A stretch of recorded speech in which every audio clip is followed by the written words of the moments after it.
हाउचुआन की दादा उसे झिंझोड़ते हुए कहते हैं, मुझे लगा था कि महल में तुम्हारे पहले दिन ही तुम्हारे दादा ने राजकुमारी फेंगे के बारे में तुम्हें सब बता दिया था। और ये लोग ऑडियंस बने खाते पीते बेचारे हाउचुआन को जलील होते हुए देख रहे थे।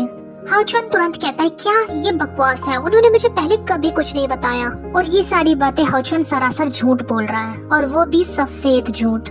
और हम देखते हैं हाउचुआन के दादाजी उसे साथ ले जाते हुए कहते हैं, हाउचुआन याद रखना, ये महल हमारे महल से अलग है। तुम्हें राजकुमारी का अध्ययन साथी तुम्हारी कुंडली के कारण चुना गया है। तुम्हें नियमों का पालन करना होगा। और वहाँ हाउचुआन भाई साहब अपने ही ख्यालों में खोए थे। हो, महल की दीवारें कितनी ऊंची हैं। हाउचुआन के भी पसीने छूट गए थे। वो कहता, उन्होंने मुझे कभी कभी नहीं।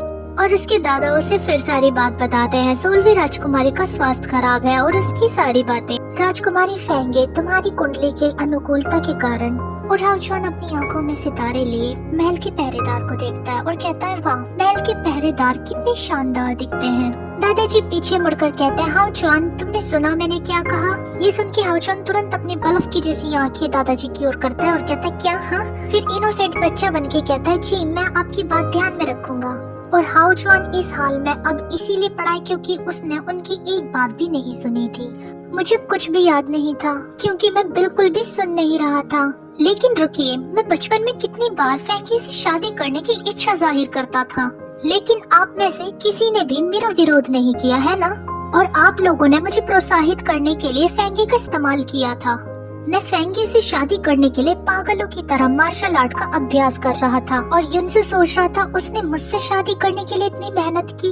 और नहीं तो क्या, तुम्हारे लिए तो की, और क्या हमारे लिए कर रहा था इतनी मेहनत। खैर, हमारी इतनी अच्छी किस्मत कहाँ। चलिए स्टोरी की तरफ वापस आते हैं। और हाउचुआन के फादर गरजते गड़गड़ाते बिजली की तरह उससे कहते हैं, लेकिन तुम तो हर रोज 16वीं राजकुमारी से शादी करने की बातें करते रहते थे। भला किसे पता था आखिर में तुम 16वें राजकुमार के बारे में बात कर रहे हो? आखिर हाउचुआन बेटा भी तो उन्हीं का है। वो तूफान की तरह रिप्लाई करता है, मैंने परदादा जी से फेंगे की ओर इशारा करके कहा था कि जिस दिन मैं उसे देखूंगा उस दिन ही उससे शादी कर लूंगा। भले दादाजी गलत कैसे हो सकते हैं? उसकी फादर सोच रही थी क्या उसके बारे में बात करते हैं, और उन्हें याद आता है कि वो लोग आपस में बात कर रहे थे। वो छोटा शैतान इतना शरारती और जिद्दी हुआ करता था कि किसी की बात नहीं सुनता था। लेकिन आपके साथ महल की यात्रा के बाद वो इतना मेहनती क्यों बन गया? और उसके दादा कहते हैं, क्योंकि तुम लोगों को उसे प्रेरित करने के लिए सही व्यक्ति नहीं मिला। हाउचुआन के फादर कहते हैं, क्या उसे प्रेरित करने के लिए सही व्यक्ति? और दादाजी अपनी शैतानी हंसी हंसते हुए कहते हैं, और मुझे वो व्यक्ति मिल गया। सो गाइस, पहले मुझे लग रहा था कि हाउचुआन के जो दादाजी है ना, वो मतलब उसके फादर के फादर है, लेकिन ऐसा नहीं है। उसके फादर के भी ग्रैंडपा लगेंगे वो, और हाउचुआन के परदादा है। ठीक है, मुझे पता है मैंने बहुत गंदी तरीके से एक्सप्लेन किया है, बट कोई कुछ नहीं बोलेगा।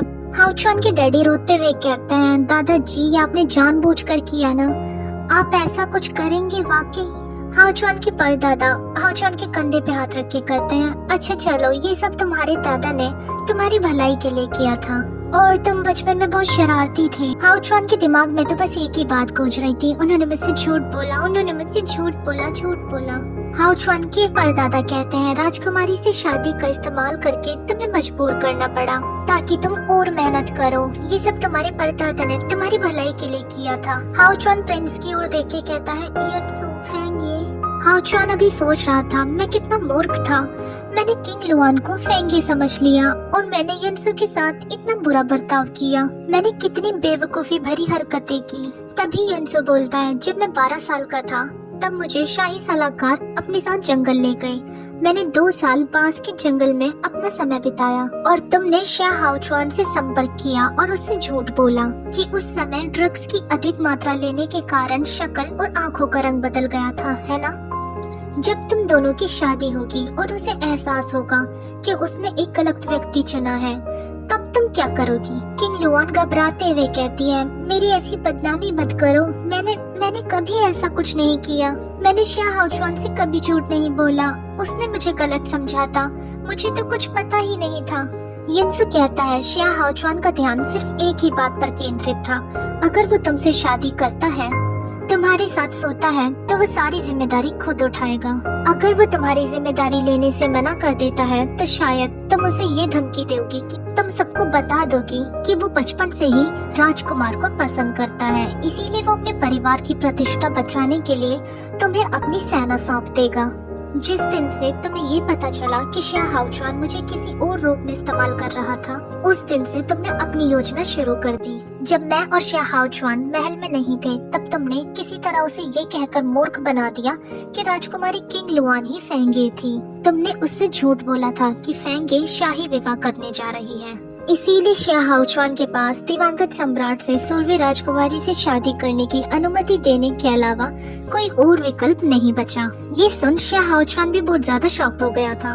यिनसू आगे कहता है, तो कहीं ऐसा ना हो कि शाह हाउचुआन को पता लग जाए कि तुम फेंगे नहीं हो, तो शायद तुमने उसे ये भी बताया होगा कि शाही सलाहकार से मिली दवा के कारण उसका चेहरा बदल गया और समय बीतने के साथ दिल भी गायब हो गया था। मुझे फेंगे नाम का जिक्र बिल्कुल पसंद नहीं है, इसीलिए मैं किसी भी कीमत पर दूसरों को अपना दिल नहीं दिखाऊंगा। तुम ये जानते हो, इसीलिए तुम्हारा झूठ बिल्कुल सही था। किंग लुआन की तो हालत खराब हो रही थी। ये सब सुन उसकी आंखें बड़ी हो गई थी। यिनसू आगे कहता है, मुझे अंदाजा लगाने दो तुमने उसे कैसे बेवकूफ बनाया होगा। मैंने शाह हाउचुआन के साथ 6 साल दिन रात बिताए हैं, इसीलिए निश्चित रूप से तुम उससे खुद मिलने की हिम्मत नहीं करोगी, और तुम में उसे पत्र लिखने की भी हिम्मत नहीं थी, तो तुमने उससे संपर्क कैसे किया? मेरे आसपास किसी के जरिए, है ना? शायद मेरी नौकरानियों के या फिर यूनक्स के। यूनक्स उन्हें कहा जाता है जिन्हें महल में नौकरी देने से पहले उन्हें किन्नर बनाया जाता है। लाइक उनका एक पार्ट बॉडी से अलग कर दिया जाता है, मतलब कि अच्छे खासे लड़कों का मजाक बना दिया जाता है, फिर उन्हें नौकरी देते हैं। तुमने मेरे महल में एक ऐसे व्यक्ति को ढूंढ लिया है जिससे वो अक्सर मिलता था और जिस पर वो संदेशा पहुंचाने के लिए भरोसा करता था। किंग लुआन पागलों की तरह चिल्ला के कहती है, बस करो, बहुत हुआ। और युनसू से कहती है, क्या इससे कोई फर्क पड़ता है कि उससे झूठ किसने बोला? वो अपने पिता की शाही उपाधि का उत्तराधिकारी है, लेकिन वो सिर्फ एक आदमी के बारे में सोच रहा है, और वो आदमी उसका राजनैतिक प्रतिद्वंदी राजकुमार किन है। शाह हाउचुआन सेना का नेतृत्व कर रहा है, लेकिन वो बस यही सोच रहा है, और वो बड़ी बेशर्माई से कहती है कि अपने राजनैतिक प्रतिद्वंदी को बिना कपड़ों के कैसे किया जाए, और दिन रात उसके साथ सोएगा, उसके साथ रातें बिताएगा। ये कितना घिनौना है। ये तो वही बात हो गई ना, खुद करो तो बढ़िया, दूसरा करे तो घटिया। ये राजकुमारी बाकी कितनी जलील है, कमेंट में बताना किस किस को लगती है। अब जब सच्चाई सबके सामने आ ही गई है, तो हर कोई शाह हाउचुआन से नफरत करेगा। वो कहेंगे कि कितना मूर्ख और अनुशासनहीन है, अब वो सबके लिए आदर्श नहीं रहेगा। ये सब सुन हाउचुआन बहुत ही ज्यादा दुखी हुआ जा रहा था। मैं देखना चाहती हूँ क्या शाओ परिवार में अब भी सेना की कमान संभालने का साहस बचा है। और वो डरावना सा चेहरा बना के कहती है, मेरे अजय भाई, तुम क्या सोचते हो? इस राजकुमारी के डरावने चेहरे के साथ ये चैप्टर यही खत्म होता है। मिलते हैं नेक्स्ट चैप्टर में। Bye bye.